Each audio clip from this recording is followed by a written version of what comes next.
morning. You're watching Morning Headlines with me, Vidushi Agarwal. Let us take a look at the top newspapers today. To begin with, Shehbaz becomes Pakistan Prime Minister, vows to improve ties with neighbors. Now, Pakistan's newly elected Prime Minister Shehbaz Sharif on Sunday ranked up the Kashmir issue in his maiden address, but pledged to improve ties with all leading nations, including countries' neighbors. Now, Shehbaz said that Pakistan would not become part of any great game and his government would increase the number of friends. Well, a quote here says, Shehbaz said that Pakistan would not become part of any great game and his government would increase the number of friends. He pledged to build and improve ties with all leading nations, including neighbors. Well, however, Shehbaz questioned why Imran Khan wrote a letter to the International Monetary Fund, which he said was tantamount to inviting foreign interventions in the affairs of the country. He offered reconciliation to the opposition and invited them to also cooperate to address the economic issues. Now, let me tell you that Shehbaz earlier served as the Prime Minister of a coalition government from April 2022 to August 2023, before Parliament was dissolved to hold great general elections. The news has been covered on the world page of the Indian Express as well as the Times of India.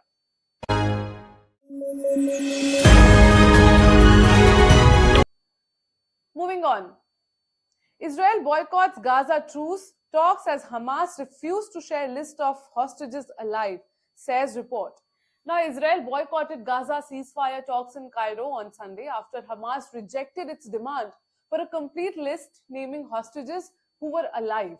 However, Washington has insisted that ceasefire deal is closed and should be in place in time to halt fighting by the start of Ramadan next week, a week away. But the warring sides have given little sign in public of backing away from the previous demands. A quote here says, Hamas delegation arrived in Cairo for the talks, billed as a possible final hurdle before an agreement that would halt the fighting for 6 weeks. But by early evening, there was no sign of the Israelis. Meanwhile, aid would be ramped up for Gazans and crossing expanded under the deal as the United Nations has warned that residents of the enclave are in danger of starvation for lack of food. Fighting would cease in time to head off a massive planned Israeli military operation against Hamas battalions in Rafah, where more than half of the Gaza's 2.3 million people have sought refuge. The news has been covered on the world page of the Indian Express as well as the Times of India.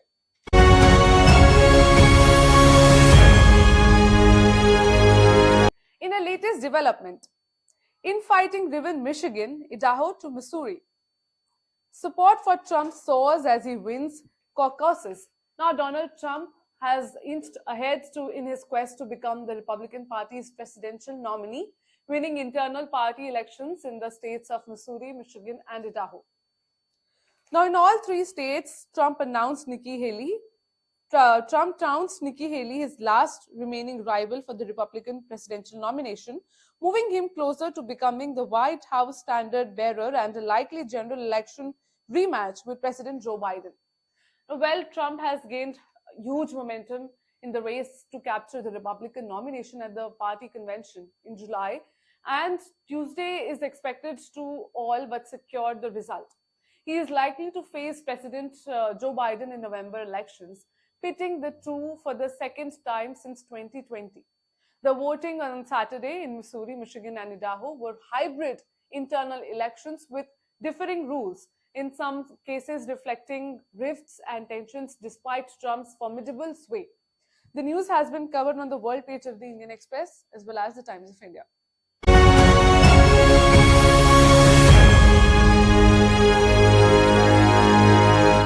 In a significant development, confident of return, government readies 100-day action plan after polls. Meeting in New Delhi for the last time before the announcement of the schedule for the Lok Sabha elections, the Union Council of Ministers, confident that the ruling alliance would be voted to power for a third consecutive term, discussed a 100-day action plan to be implemented by the new government after the polls. The day-long meeting of the Union Council of Ministers, chaired by Prime Minister Narendra Modi, saw presidential presentations of secretaries on a vision document for Viksit Bharat 2047 and a detailed action plan for the next 5 years. Let me tell you that the council held its meetings at the time when the Election Commission of India is expected to announce the schedule for the Lok Sabha elections in the coming days, and parties are working on election manifestos, campaign plans, and list of candidates. On Saturday, the BJP announced its first list of candidates for 195 seats across states and union territories. The news has been covered on the front page of the Times of India as well as the Indian Express.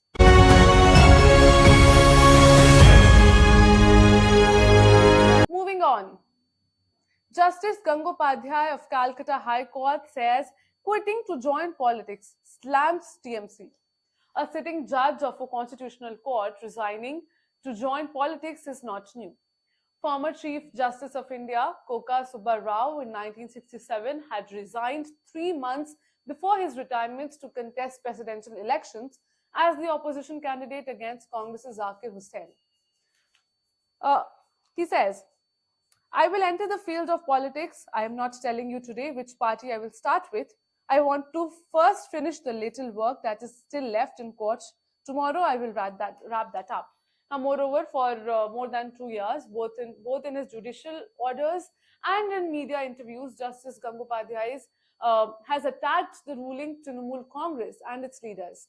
His courtroom too has been witness to acrimonious exchanges with lawyers questioning his propriety, while the judges himself has made allegations against his senior colleagues, accusing one of them of working for some political party. The news has been covered on the front page of the Indian Express as well as the Times of India.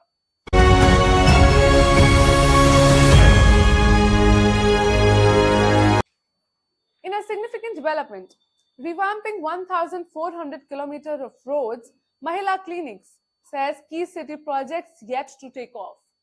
From construction of 24 flyovers, repairs and maintenance of 1,400 kilometers of roads for 10 years, to induction of 1,600 new buses and the inauguration of women-specific Mohalla clinics, many of the AAP government's key promises from last year's budget are yet to take off. Now, frequent standoffs between the government and the LG and bureaucracy since the Government of National Capital Territory of Delhi Amendment Act was passed have been blamed for the slow pace of work. Of 9 key announcements made in last year's budget, 7 were from the road and public transport sector, with both short and long-term timelines. Work on some of the key transport-related infrastructure projects has started, but the bigger ones are still hanging fire. The news has been covered on the city page of the Indian Express as well as the Times of India.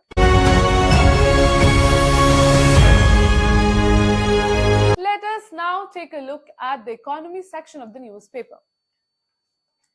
Indian cause eye critical minerals mining in Lanka. Australia's government expands search. The Ministry of Mines hosted 2 meetings with industry stakeholders in January to discuss opportunities for the mining of critical minerals by Indian companies in Sri Lanka and Australia. These meetings were organized in line with the ministry's broader push to strengthen India's critical mineral supply chain through the acquisition of overseas mineral assets.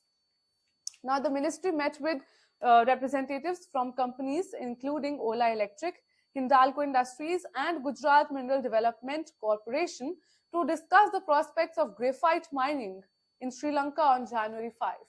Now, India's interest in Sri Lanka's graphite coincides with the Sri Lankan government's active pursuit of Indian companies for graphite mining in the country. Let me tell you that graphite mining in Sri Lanka peaked during the 2 world wars in the 20th century, hitting over 30,000 tons in annual exports. In 2023, however, the country only exported graphite weighing around 2,500 tons and valuing roughly $6 million.